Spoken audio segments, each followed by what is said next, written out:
Godavari bio refiners ये company आज हुई लिस्ट और लिस्टिंग थोड़ी सी इशू प्राइस के नीचे होती दिखी है 352 रुपये पर।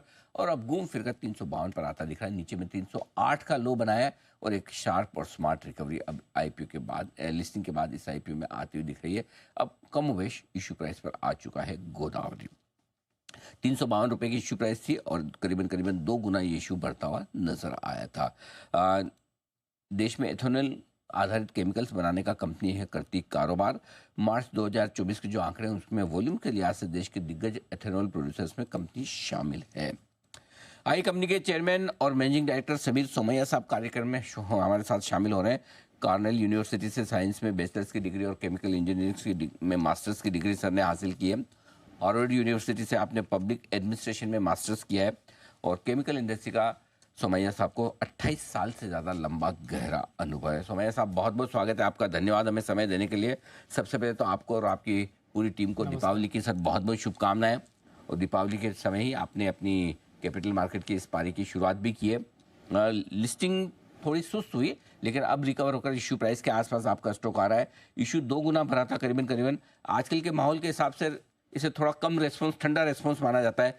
क्या वजह आप समझते हैं कि लिस्टिंग भी थोड़ी ठंडी हुई, रेस्पॉन्स भी थोड़ा ठंडा मिला है? क्या प्राइसिंग थोड़ी और बेहतर हो सकती थी आपके आईपीओ की?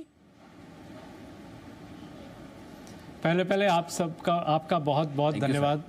आज का धनत्रयोदशी का मुहूर्त है और कल शाम दीपावली है और यह दीपावली बहुत ही जगमगाएगी हमारे लिए। और हमारे जो निवेशक हैं मैं उन सबका स्वागत करता हूं कि वो हमारे बड़े परिवार में आ गए और हम इस हमारे अनोखा जो प्लान है, हमारी योजना है कि गोदावरी बायो रिफाइनरीज जो आज क्लाइमेट चेंज के वजह से काम कर रही है, जिसमें से उपज से हम फूड, फ्यूल और केमिकल्स का हम तैयार करते हैं और वो आने वाले कल का एक प्रतीक बनेगी और उसके लिए हमारे साथ शामिल हुए इसके लिए बहुत बहुत धन्यवाद करते हैं। बिल्कुल धन्यवाद सर। तो क्या आपको लगता है वैसे तो बिजनेसेस आपके इथेनॉल से रिलेटेड है, स्पेशलिटी केमिकल से रिलेटेड है, काफ़ी शुगर का है, लेकिन फिर भी रेस्पॉन्स जो कम मिला और लिस्टिंग थोड़ी ठंडी हुई, क्या एक बेहतर प्राइसिंग की उम्मीद थी आपके इन्वेस्टर्स को?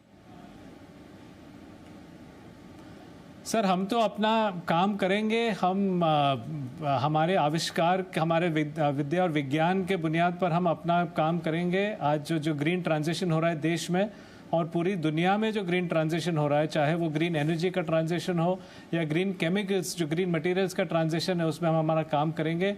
और ये परिवर्तन अपने पूरे विश्व और देश के लिए ज़रूरी है और हमारा उस पर विद्या और विज्ञान के बुनियाद पर हम काम कर रहे हैं। तो हम ये काम करते रहेंगे और हम भविष्य उज्जवल समझते हैं। बताएं सर, अगले 1 से 3 साल कंपनी के कामकाज को लेकर, परफॉर्मेंस को लेकर क्या है आपका विजन? कहां तक, किन ऊंचाइयों तक आप कंपनी पहुंचाना चाहते हैं? सर हम जैसे हमने अभी कहा कि जो ग्रीन एनर्जी ट्रांजिशन है और ग्रीन जो केमिकल्स पे ट्रांजिशन है, उन दोनों दिशाओं पे हम अपना काम करते रहेंगे और हम इस पर हमारे कंपनी को बढ़ाते रहेंगे। चलिए सर, बहुत बहुत धन्यवाद आपका समय देने के लिए और आपको एक बार फिर से बहुत बहुत शुभकामनाएं इस लिस्टिंग पर। उम्मीद करें कि आपके निवेशक आने वाले समय में आपकी कंपनी से एक अच्छी वेल्थ कमाने का मौका पाएं। सोमैया साहब बहुत बहुत शुक्रिया। आइए बढ़ते आगे। अब वक्त है, बहुत बहुत शुक्रिया आपका। वक्त है आपके लिए एक और शॉर्ट टर्म पिक का।